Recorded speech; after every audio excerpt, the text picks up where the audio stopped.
So this is gonna be organic. You're just gonna talk. We're not gonna do no lights, camera, action. We're not doing none of that. We just want you to talk about the history of your music career. Yeah, it's history. I get stuck in a corner somewhere. So you just have to do something else later. You good? Just it ain't. You got don't get. Well, I know. How about I do this? I ask you questions. If you can, as if you're doing, if you tell me, I ask you questions. I just didn't know when to start. That was all. Yeah, no, that's cool. Yeah, I can start. So, at what age did you spark the interest of wanting to get in the music business? What exactly was it that The trigger. Yeah, the trigger. What at what point? Like what? Well, when I was 12 and 13, I remember specifically 11, 12, 13. My stepmother Blanche liked to listen to certain LPs like Nat King Cole and Harry Belafonte, and I heard those voices, and I had a kind of voice where I could sing high and low. I could sing very low, and I could sing very high in natural tenor. So I didn't know. So I would always mimic the tenors, and I'd mimic the baritone singers. So, but I didn't know I loved to sing. So when I went to Cass Tech, I went there for architectural drafting and building. No, I went there for commercial art. What years? It was probably 58. Okay. And well, it was earlier than that I was singing. I was 56, 57, somewhere in there. But I went to Cass Tech in 50, I think 58 or 59. No, somewhere in there, 56, 57. Anyway, I joined the Glee Club there. That's when I got an opportunity to kind of start singing in an organized way, except for around the house, listening to the LPs that my mother and father were playing. Mm-hmm. And a thing happened. I didn't want to move to the new neighborhood with my parents. I still want to hang around the old neighborhood, and had an opportunity to do that. Saw this guy, Raymond Coleman, would drive by me every day with a car full of girls. He had a 58 black, which was brand new, Pontiac Bonneville, beautiful car, a lot of chrome black. The girls' school, Commerce, was right next door to Cass Tech, so he had a car full of Commerce girls. Mm-hmm. And I said, boy, man, I would like for the guy to pick me up and get me in that car, but where are they going every day? I know you're going somewhere to have fun every day after school. So one day it was raining real hard, they picked me up. And lo and behold, that changed my life. I got a chance to, without going through a lot of detail, I moved in with his parents and with Raymond. And I had a chance to meet Robert Barksdale, which was dating his sister. And Robert Barksdale sung with a group called the Five Masters. No, it was actually the Forsandos. And I asked what I did. He came to visit her, and I was there. And I said, I'm a singer. I like to sing. So he said, well, you want to sing with my group? So they had an audition. Went around to it on the boulevard there in Warren Avenue, and they got me in the basement. Man, it was nervous. I mean, rock and roll singers were just happening. You remember, this is 1958. Right, that's why I want to stop you real quick. Now, keep in mind, what age were you? Because you said some stuff that in time that you've told all of us, like, I was out on my own at 14 and 15. Yeah. So that tells you, like, how the mentality was different back then because of the average 14, 15-year-old child these days. And that's another whole story. That's another whole story itself. Being able to leave out of your house at 14 and not be afraid that you'll wind up in the wrong house. I was a blessing. I wound up with a family full of Christians. I wound up singing in the church choir and the whole nine. I mean, I was only 14 years old when I left home. And then 15 when, eventually he was 15.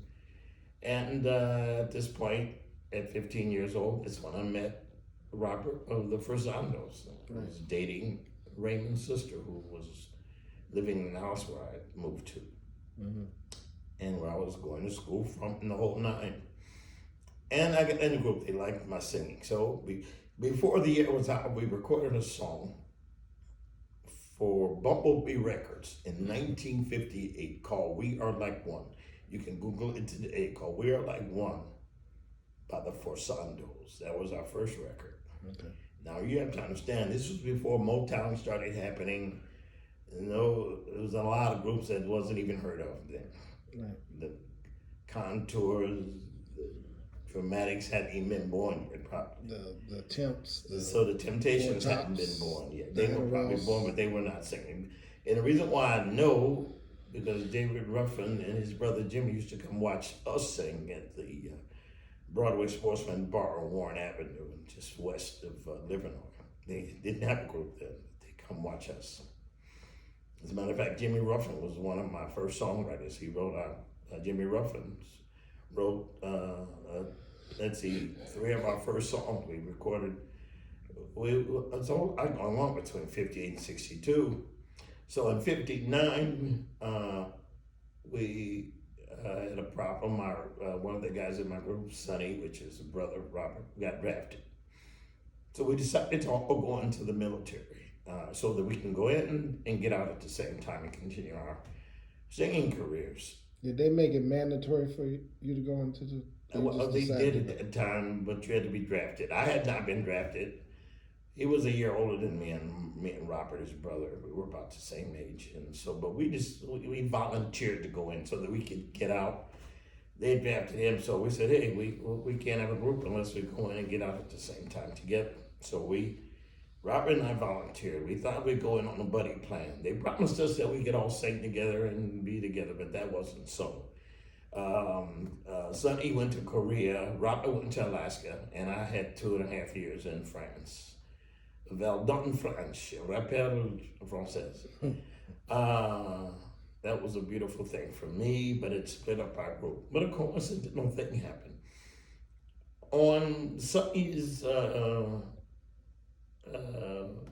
primary training in Fort Leonard, I went to Fort Leonard, which is in Missouri. Sonny went to Fort Benning, Georgia, I believe. And in Fort Benning, Georgia, he met a guy named Kenneth Stewart. Now that would be interesting because Kenneth Stewart wound up in France with me. Can you imagine how coincidental is that a group that I sung with when I was 15, 16, 17 would go into the Army and train with Sonny in Fort Benning, Georgia, and then got transferred to Verdun, France, where he was stationed with me there, and he wound up singing with me in my group in France. I mean, you can't make this stuff up. First of all, it was a white company. I was the only black guy. It was 2 of us actually. The other guy worked in a closet. He was a draftsman. I worked at the desk. So I was the only black guy in the whole company, about 300 people that was even of color. We didn't even have any Mexicans. That was a unique proposition. So the fact that he would show up over there, Stewart would show up in France in a primarily white company was awesome that it happened. And he had also been singing with Sonny some months before. So that was interesting. We became very good friends and sung with him for over 2 years in France. But anyway, we won't wander in France too long. But we did have an opportunity to get a contract by Barclay Records. Now, Barclay is a big bank. But one of the Barclays, I don't know if he was in banking then, way back in '60, but we auditioned there in Paris, France. And it was interesting. His office was in a tall skyscraper building in a glass bubble that extruded outside the building, some 30, 40 stories high. And to go in his office meant you had to walk in a glass bubble, and that was awesome. To sit in a bubble outside a 30, 40 story building. That was just too much for me. So he knew that. He came out and auditioned, and he wanted us to get sign a contract, but none of the group wanted to stay in France. They might have changed my whole life, and then I was afraid to stay by myself in France. So we all came back to the United States, and we came home in September of '62. But as fate would have it, we were recording for a company called Marquee Records by the end of the year, which is interesting. The first year from discharge out of the Army, we got a recording contract. And so this is when the songwriter Ruffin, Jimmy Ruffin, wrote those first three songs, a song called Step by Step, and Walk Out the Door, and I Can't Wait was the first few records, and he was a part of that writing team, him and Cyril Clark and myself. But you knew Jimmy, right? Yeah. Jimmy was a good guy. Jimmy was a real encouraging guy, and over the years, even when he had his big career, we were still friends. He moved to England, and from time to time he'd come back from England, and he'd see me, and he'd say, "Man, I'm not gonna hang around here. I'm going back." So he spent his life in England. He had a beautiful career. Toward the end of his life, he did come back, and I guess he moved in Las Vegas for a time, and before he left us. But over the years, I had great relationships. Getting back to the holidays, we recorded in 63, 62, I was discharged, 63, 64. We recorded songs almost every year, probably till 67 or so. My brother joined the group at some point in there. I guess I left the group in 66, 67. Recorded a couple of records on my own under Jimmy Holland. One of the records was Sugar Baby, and Baby Don't Leave Me, which came out on Chess Records. Mm-hmm. But in the interim, my brother, who had been a band leader for Ernie Durham, which was a local disc jockey, and in those days, they had a house band, which Jack was the band leader. And I would go and do record hops there. That was kind of interesting. Here I am with the holidays doing a record hop, and my brother was the band leader for the house band. Mm. And then just a year or two later, he wound up in my group. And it's a sorrowful story about how he got with us. Jack was really the talented one. He could read and write music. He played piccolo, he played accordion, he played piano. He played every almost conceivable instrument, so you couldn't leave him out. And he became the most prolific songwriter for the holidays. And that's Uncle Jack right there.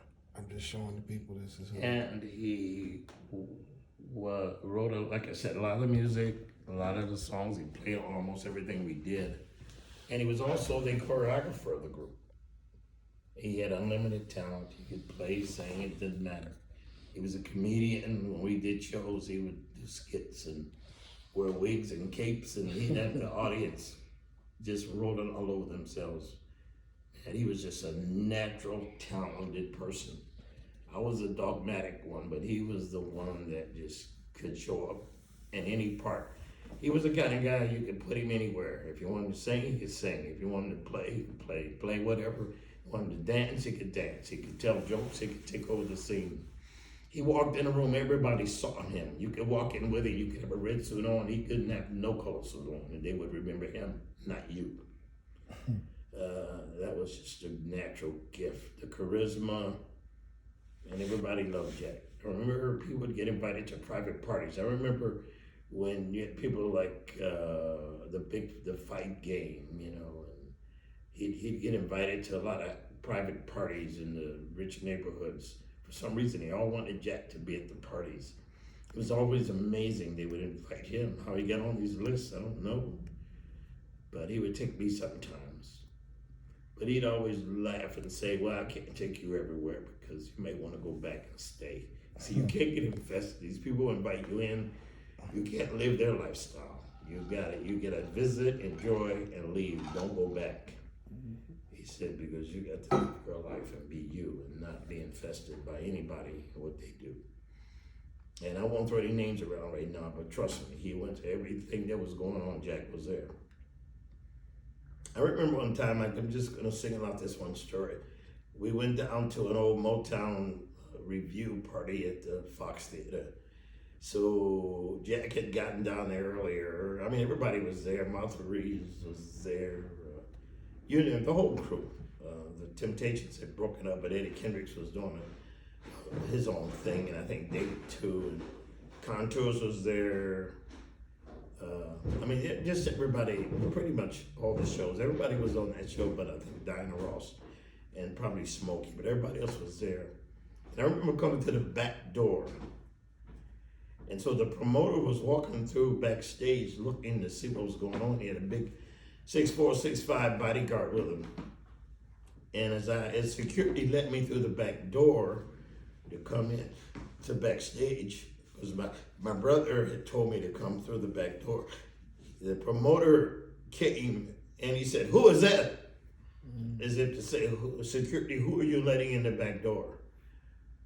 It seemed to irritate my brother. My brother turned slowly, almost on purpose. And the promoter and his bodyguard was up a flight of stairs. And my brother turned around slowly, dramatically. He just turned very slowly and he looked at the promoter. And the promoter looked at him and ran. He left. He just cowered and left to speak loudly to Jack, like who is answering the door. That wasn't going to happen. Not to Jack. You don't talk to Jack that way. And the promoter with his big 6'4" bodyguard scampered away like little cowards. But that's how it was in those days. I miss him. He was like my protector. But I can get back to the holidays.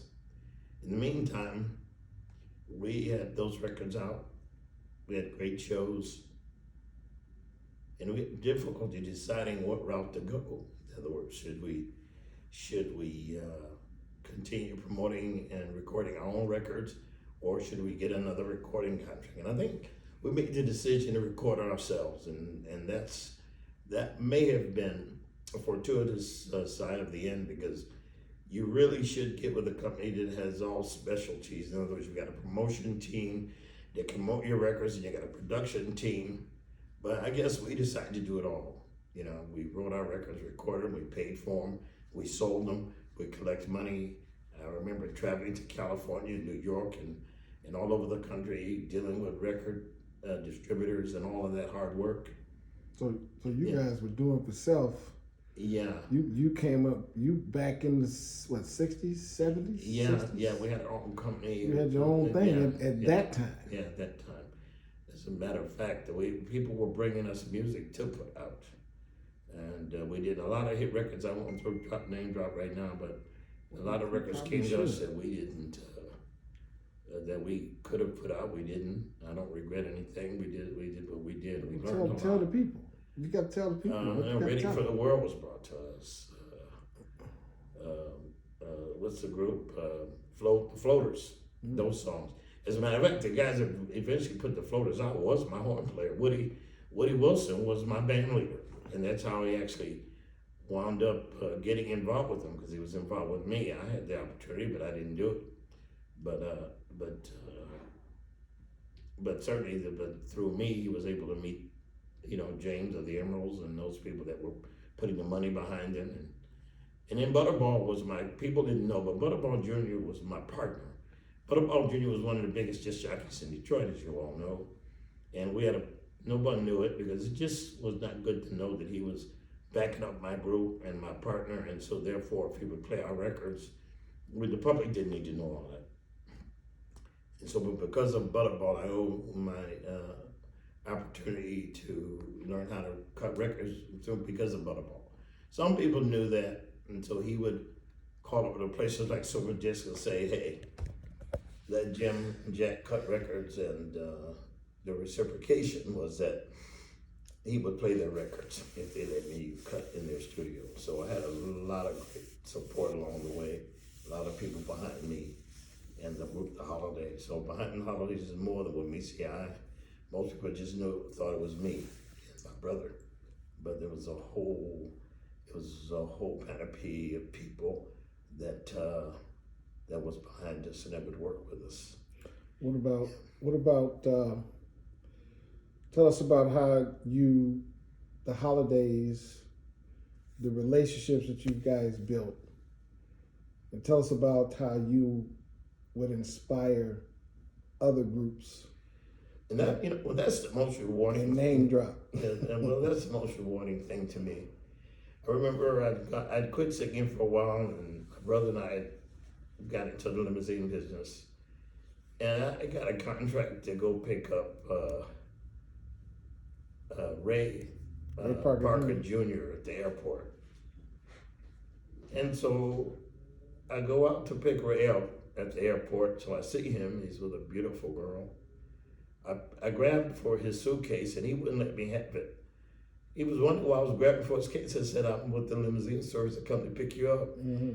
He was just awed. He said, Jim, he said, I can't believe you're doing this. He said, but I'm glad to know that, he said, a lot of singers, they think they can't do any business. They just get high and just, want to, he said, I'm proud to see that you're in business. He says, it's nice to know. He says that singers and entertainers can do more. And he started telling his girlfriend, he said, I can't sing. He says, but Jim can sing. Mm-hmm. He said, sometimes life is funny. He says, I get it, here it is. I played for him, and now he's picking me up, and I got to sell a record.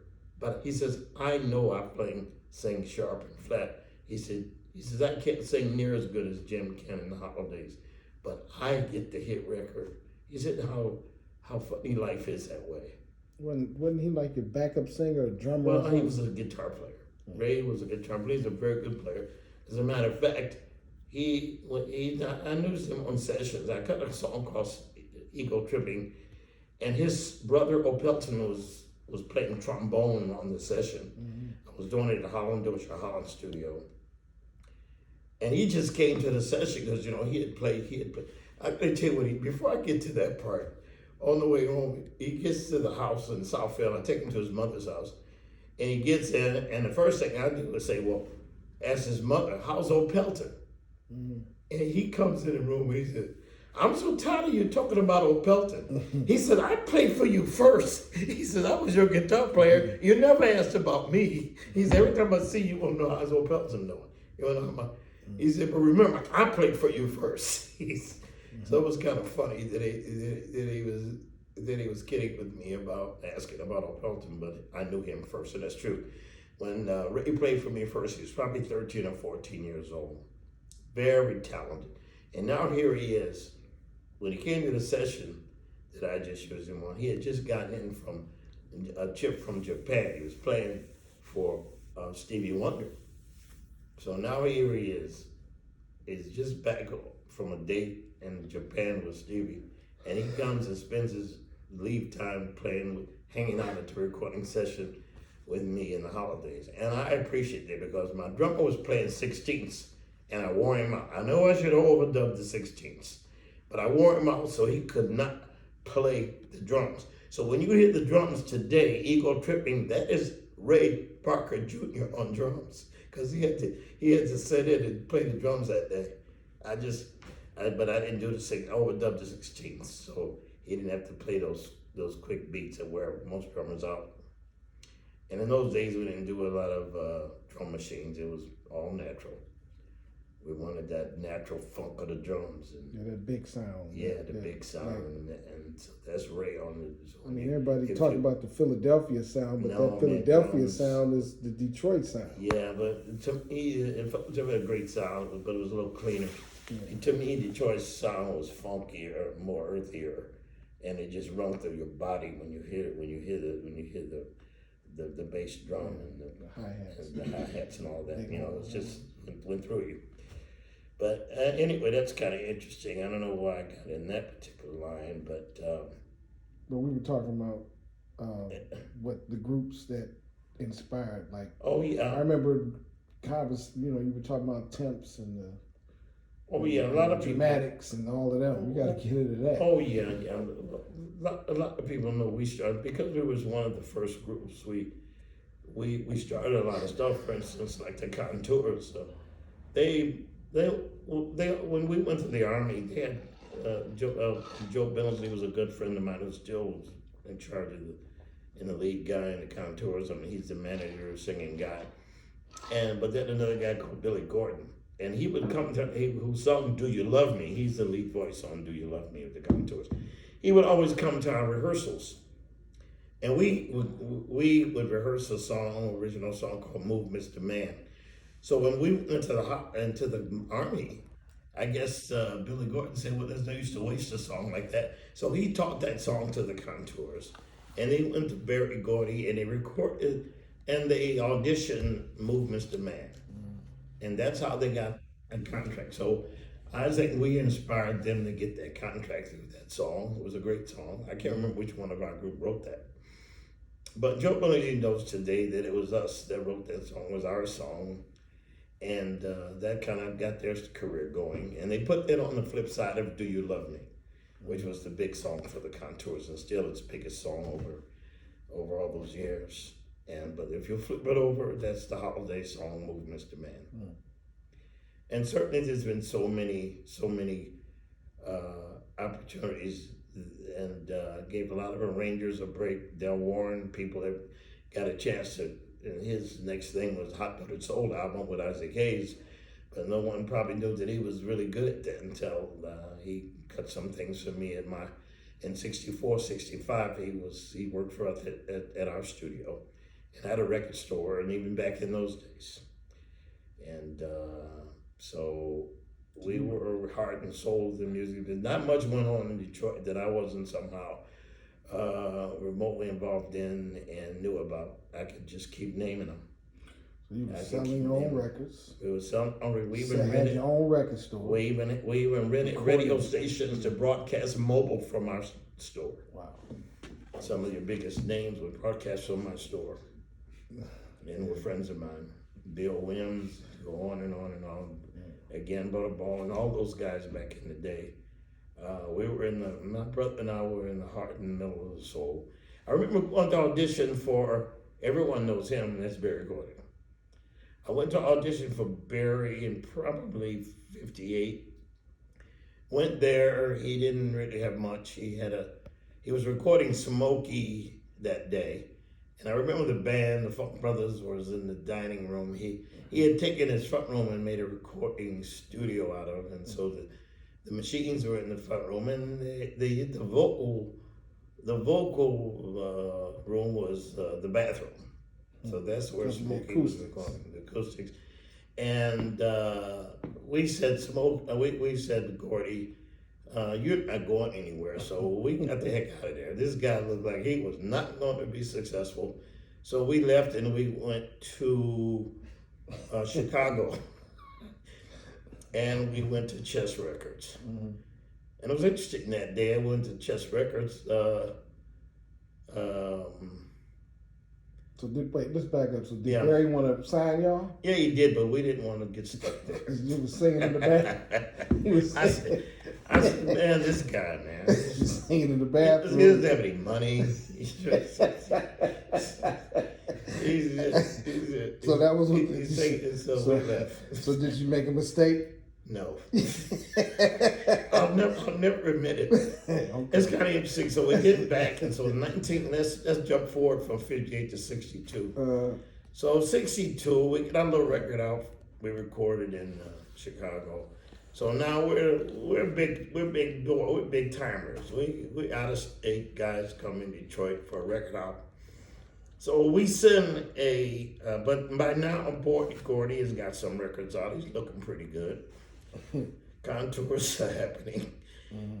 And we sent a invitation to Gordy to meet us at the 20 Grand, to bring all of his groups that we want to battle Motown. So on the show that night was the Supremes. They had these little pink dresses on, little skinny girls. So he actually took the invitation. Well, maybe it was coincidental that they were promoting their records that night. Right. But he had 2 or 3 Motown groups. I remember the Supremes because they were nobody yet, right? Okay. They were just little skinny girls in pink dresses. And we were kind of laughing at them because they were stage worthy, you know. And we thought we were cute. You know, we thought everybody had curly hair and we had these red jackets on, and you couldn't tell us nothing. We were just fine. We could sing, we could dance, And we felt you had nobody at Motown that could mess with us. So we invited Johnny Mitchell. He was a beautiful guy. He had this chocolate skin. He had really curly locks that just fell. This was natural. His hair was just like that. He was a beautiful guy. And then the Barksdale brothers, good-looking guys. I guess I was holding my own too. And so we knew we could dance. We could sing. And we just wanted to invite anybody to. So Gordy showed up that night, him and his boys and his groups. And that was it. We thought but Johnny Mitchell had some kind of thing against Gordy. I don't know why. I think it was personal. Maybe it was something that happened that went way back before the company thing. I think it was just some guys in the hood. It just was a little envy going on between them, a little riff. Because it wasn't me and the Barksdale brothers. It was mostly Johnny Mitchell that was sending out this invitation to come battle with the Holidays. But anyway, that went on, but that whole battle mentality stayed with us and allowed me to never wish that we went with them. And I'll tell you another reason why wasn't envious of that is because I didn't see any of his groups making money. I didn't see the Contours making money. I remember Martha Reeves was a very good friend of ours. And I remember she had a beautiful 1964 convertible Buick. And I remember her coming down to the apartment. Our manager had money down at the Lafayette Towers. And I remember she came down to one of the parties we threw. And she was telling me, she said, Jim, I know I got Dancing in the Street, Heat Wave, and all these hits. She says, but Gordy only gives me $75 a week. And she says, I got this big, beautiful car. She says, but other than that, he charges my account, and I don't have a lot of money. And so that means I wasn't envious of people with a $1 million record with no money. At least when my brother and I recorded our records, we sold them we got the money directly from the distributors. And we wanted to give away records, we gave them away. If we didn't, we didn't.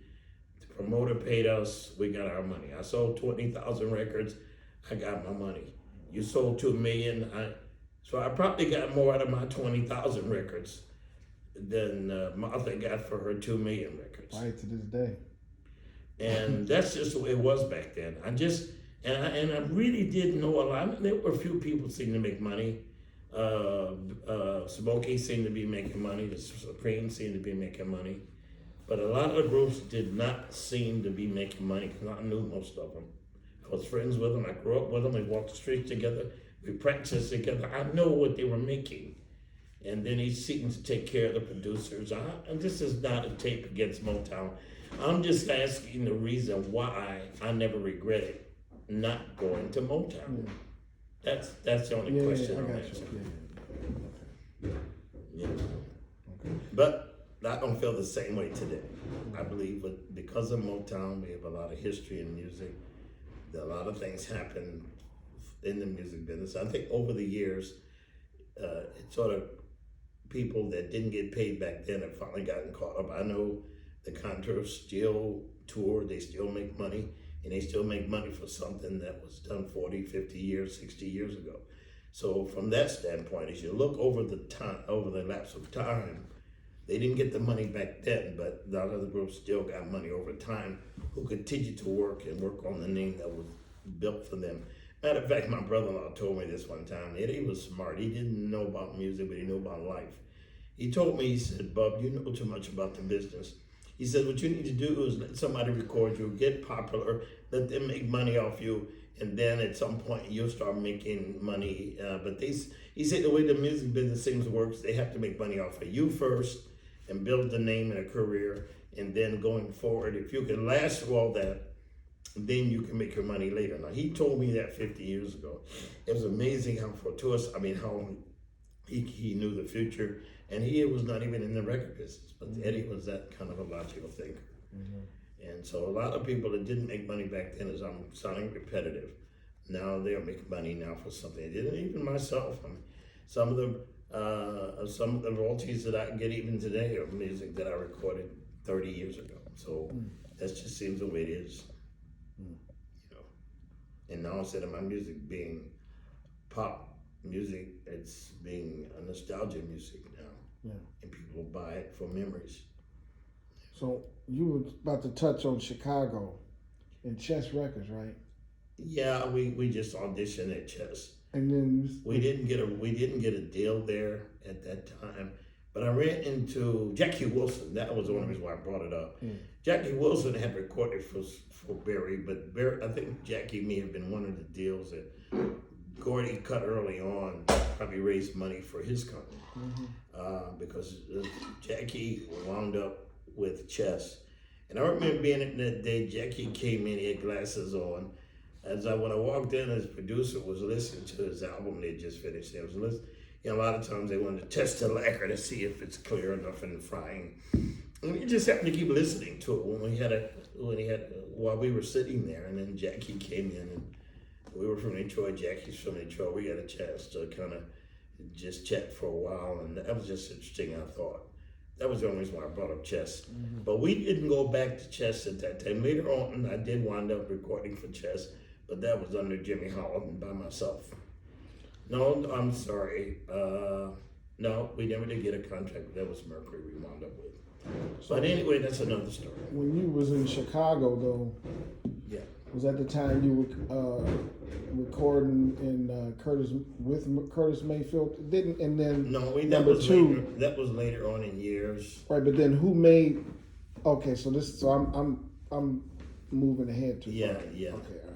Yeah, I'm cutting a song called Maybe So, Maybe No That was in at Curtis Chicago. Mayfield's studio in Chicago. Okay. That was for Soul Hawk Records, which was Popcorn Wally's label. We recorded that probably in later, say 68, 69, somewhere in there. This is all, but remember, this is all crunch, back to back to back. I mean, the holidays with the Barstow Brothers probably ran through 66, 67. My brother joined the group, then I had a space there, 67 or 8. And then we reactivated the holidays with my brother and a guy named Maurice. And this is when we cut that song in Chicago at Curtis Mayfield I'm so studio. glad or something. Which one was it? No, that was Maybe So Maybe No. That was the song that was probably our biggest record for Soul Hawk. And then we went on to record a whole bunch of other records on our own label, Marathon label. Probably 60, just a year later, everything was kind of crunched together. Probably 68, 69, we started recording our own stuff on our own labels. And we recorded through 76 was the last time that my brother and I recorded. Now you talked about stage performance and Yeah. talk to us about how those groups at the time, Motown, Temps and all of them used to come and see you guys perform, and Well, how you certainly, gained a relationship with those guys. yeah, because we were one of the first groups before them. We were before all of them. I mean, I can't think of any other groups. I mean, except for old groups like the Cadillacs, the Moonglows, people like that, and a lot of them are out of town. But as far as Detroit, we were one of the first groups that was singing. I can't really think of a group that was recording before us. Certainly not any of the Motown groups. I can't think of anybody there that had a record out before us. Maybe, I just can't think of one. If somebody can, then let them remind me. There were groups that were wandering around, Majestics, Monitors, They weren't playing at y'all. I mean, they didn't have records out like we did, and most of them they recorded at about the time we did. They really never really had a career. I mean, I can't think of anybody like the Four Tops and people like that. All those guys came later, and not a lot later, a year or two, but in those days when you're first, Yeah. So that means And- first. yeah, That means you know. you inspired these guys. Right, We can right. do that. Obviously, if they kept going, and I mean, there's obviously somebody that could be more detailed. I'm sure other groups was wandering around learning to sing and singing at the bars and all like that. You know, they'll be there, but that wasn't a whole bunch. A lot of singers was out there. I can go from any angle. Back in there was just a lot of activity. In music, a lot of bands, a lot of music was going on.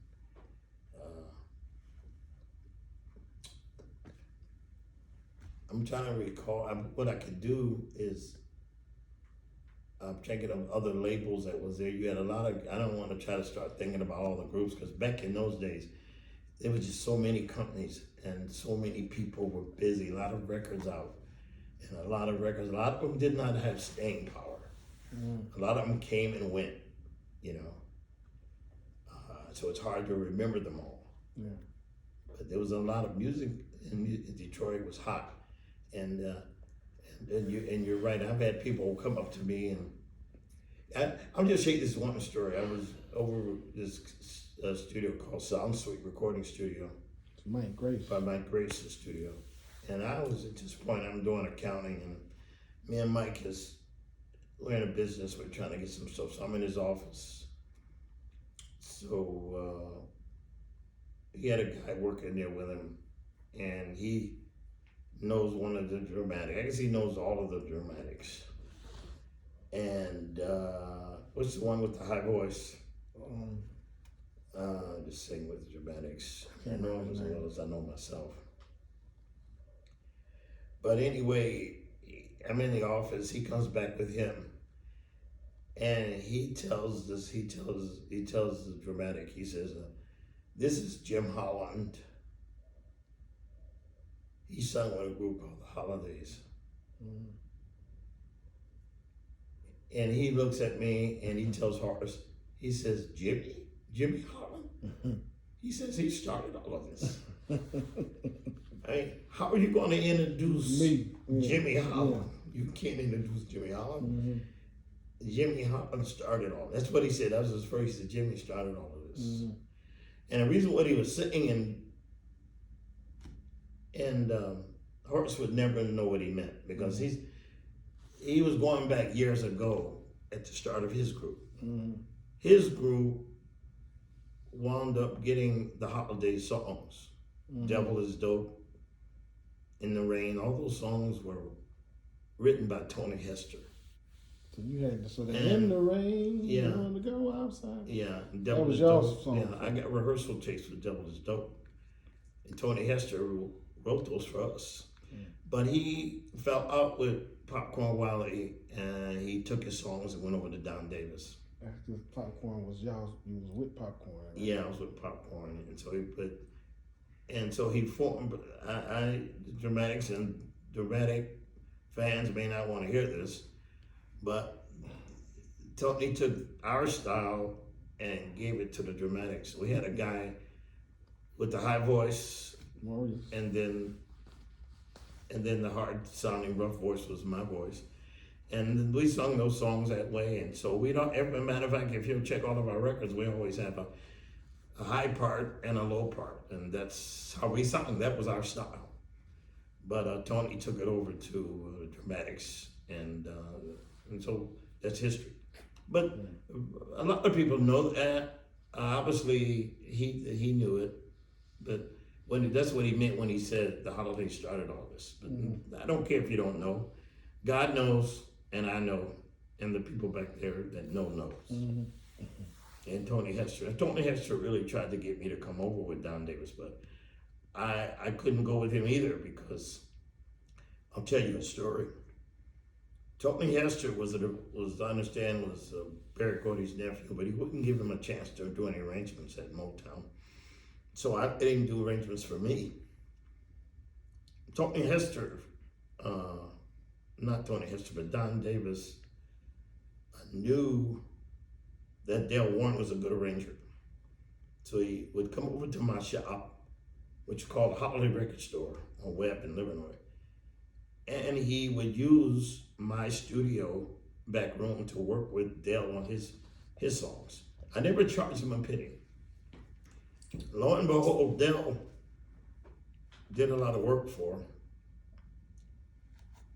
Don Davis, and Don Davis puts a song out on a group called The Holidays, called I Love You Forever, which was interesting. The name of my group was The Holidays. The name of my radio label was Holidays. The name of my record store was Holidays. I'm publishing, everything was Holiday. I guess he was just bombarded with the name Holiday, so when he recorded this group, he named it The Holidays. But that's what people do when they thank you. In those days, Don had no money. He couldn't rent his own studio. He couldn't hire his own arranger. But I allowed Dale Warren to work for him free. And for payment to me, for allowing him to use my studio, he puts out a record with the name Holidays. I took him to court, and naturally I won the name Holidays. So for a whole career, I was able to sing I Love You Forever and make more money off I Love You Forever than he ever did. And that's because he stole the name Holiday. So when Tony Hester joined his company, he wanted me to come with him, but I couldn't go. He had already done an unethical thing, a scandalous, unscrupulous thing, an unethical thing, to steal the name Holidays and put it out on a group. When I allowed him to use, maybe he was just jealous. Because my managers took care of me pretty nice. I had a brand new Eldorado. I actually lived at the Lafayette Towers when I wanted to. I know I was impressive, and I was just how could he? And I guess he drove a old raggedy car when he came to my building, and I drove a brand new Eldorado convertible, and I guess that he couldn't take it. I don't know. So he was hating back then. He was hating, I guess. So he decided to do that, and it's just bad he did that. So I couldn't go with Tony. Tony would call me and beg me, Jim, come on, forget about old times, and forget that he did that. But to me, if you make money unscrupulous, I'm not going to help you do it. And then I heard so many people say how he didn't pay people. As a matter of fact, I don't know, something like I'm being vindictive in this, but I know that I was at Tony Hester's funeral. Don Davis didn't even show up. And trust me, Don Davis made a fortune off of Tony Hester, the writer. He was a great writer, one of the most gifted writers. He wrote all the dramatics things, and he wrote a lot of things for a lot of songs that Don Davis recorded at United Sounds. And Tony never lived like he had any money, which means Don really probably never gave him his rightful dues. That's all I know. That's all. I never regretted not going with Don Davis either. But God, in the meantime, took care of me. He allowed me to live in a pretty nice house. I've always had a nice car or cars. Matter of fact, I've had a fleet of limousines one time. I went into the limousine and I had 12 limos. So I was never begrudged anything for not going with Motown or not going with Don Davis's company or any of those companies. God took care of me. I've always lived in a big house, big cars, nice clothes. I've had some trying times with money, but never was exhausted to the point where I had to regret not making a decision about going with one of these other companies. God has always taken care of me.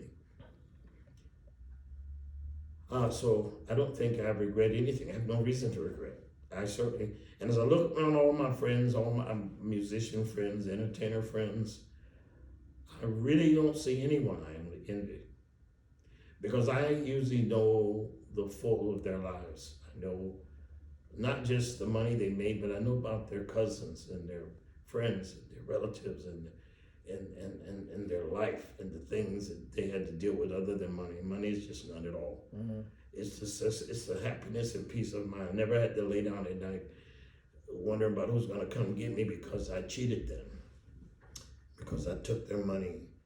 And I never wanted to lay down and feel that you owe me too much money, that I need to feel like I owe a vendetta against you because you didn't take care of me properly. There are people that tried to do things against me, but I would have to say in most cases it just didn't work for them. And even when you want something or took something from me, God repaid it back tenfold. So if you took $1 from me, God gave me 10. So when you see me not harmed by whatever schemes that you applied on me, and you saw that I was still standing, I've had people to come to me and tell me, I blew a deal for you. I remember there's a guy named, I remember Laney, record promoter, he had a guy who worked for him named Bernie. And when I say these names, there are people out there that know these names that I'm talking about. Bernie came to me one day, he told me, he says, you had a deal, this company wanted your record, Ego Tripping, the one that I told you that Ray was playing drums on, Ray Parker Jr. He says, I told the guy it was a bad record, and I blew the deal for you. He was about ready to cut you a big multi-whatever deal. He says, I blew the deal for you. And the reason why he blew the deal, because I wouldn't give it to them. That was Westbound Records. He wanted me to give him the Ego Tripping record. I wouldn't do it. I didn't want to be popular. He was unscrupulous. And you would think that I would have been debt against him. But I looked at my situation. I pulled up behind Cobo Hall at some show. I was driving a big white Fleetwood. He was driving a big black Fleetwood. So when I look at my situation and look at his situation, and he was a big fat 500-pound guy, overweight, sickly looking, driving a black Cadillac. I was looking pretty cool driving a white Cadillac. And I was healthy. So whose situation is to be envied, mine or his? So I turned away and walked away. I had a pistol in my pocket. If I wanted to pop him, I could have. But I was not envious of him. And I'm glad I didn't. And sometime later, they tell me he went down to 75 pounds, got sick and died. Man. And I'm here still today. Now this is probably 35 years ago. But I'm still here today to make this move, make this video for you. So whose life would I envy? Not his. Right. Not Don Davis. As a matter of fact, Don Davis is not here anymore. You know, none of those people that have ever tried to take anything from me is alive. They're all gone. They're all gone. I'm not going to bring any names because I don't want y'all to think I had nothing to do with none of those people that are not here no more. Because none of them are around. So I am very happy about how life has worked out for me. I've got a great family, love my family. God's given me a lot of time to see a lot of stuff and do a lot of stuff. And at some point we'll talk about how my life, God has used my life to encourage others. I'll just end with this one last story for now. I was in the elevator some years ago at City Hall. I was with my stepmother, who treated me badly when I was a kid growing up, but she forgot who I was. She thought I was her brother. And so I got the chance to be around her and enjoy her. She didn't think I was me. She thought I was her brother. So she had dementia. So, but I enjoyed even that phony relationship. Let me tell you about that dang on buck. Talk about Yeah, that. she didn't like me, but she liked her brother. But so we went to dinner a few times. So anyway, I was going to court with her, and I ran into a lawyer in the court, Bernie Mickelson. He said, I used to play with you, for you, and I was a band, in your band. He said, he used to come to my house over in the Livernois and Warren, and the whole block would show up because you would show up in this fancy Fleetwood with a Rolls Royce front, with a Mark III trunk with suspenders on it, with a fancy top with mink carpets. He said, and the whole neighborhood would come out. And your brother would drive a car. You guys never rode together. He would drive his Cadillac. He had a fancy convertible Cadillac. And the whole time we were there, the whole neighborhood would just come hang around the cars and listen to us rehearse. And me and my sister were encouraged by you and your brother. He said we were going to grow up and be like you. And today, my sister won a Grammy, an Emmy. I can't think of them for a police show. Her last name is Nicholson. I can't think of her first, Merkelson. Mm-hmm. And she won an Emmy. And she said, and I'm a successful attorney for the city. He says, and we still talk about you and your brother today, how you encouraged us to be better people. Mm. He says, I'm on the way to a meeting, but I'm late. He says, and I rode this elevator up to this other floor where you were getting off so I could talk to you for a minute. He says, but I just wanted you to know how you and your brother encourage our lives. And because of you, we blame you for our success, our personal successes in our own lives. So I run into people like that all the time. Up to the gas station one day, it was a young fellow in a convertible sports car. I mean, it was so obscure, I have no idea what it was. It wasn't a Rolls Royce, it was something, probably some very expensive car. And he says, you don't know me, but I looked at you when I was a little boy and I saw you driving a Cadillac. And I said that I'm going to grow up one day and be like you. Mm. And he says, thank you. He jumped in his convertible sports car and he took off. This is what I'm talking about. These are the times that I'm fulfilled with glory in my heart for whatever I did along the way to encourage people to do better. That's what I enjoy. That's what encourages me. And I have a lot of those stories. I can tell you them back to back to back. Those are the stories that most encourage me for what I don't have the so-called financial success and had that $1 million career, multi-million-dollar career, but I had a good career.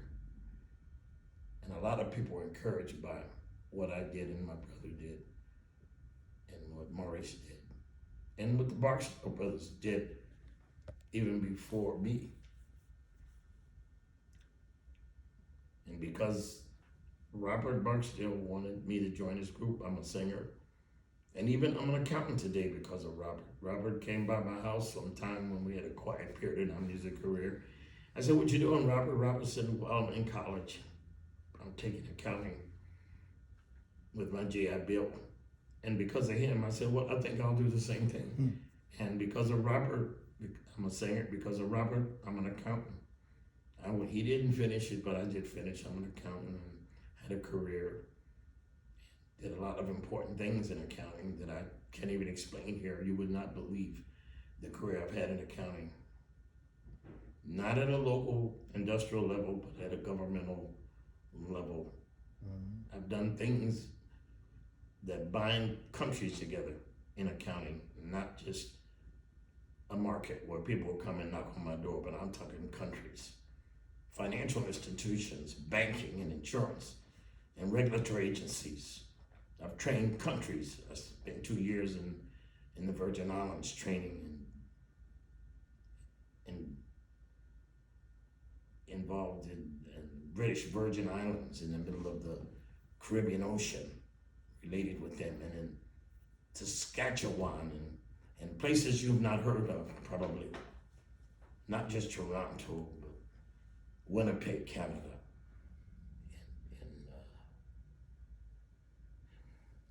And other places, obscure places, where we're making decisions about finances in industry and financial institutions, and being a whole nother life that one would be difficult to explain in this brief dissertation.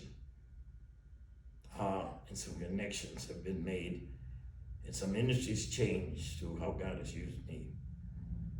We can talk later. I'm done for today. All right. Well, there you have it.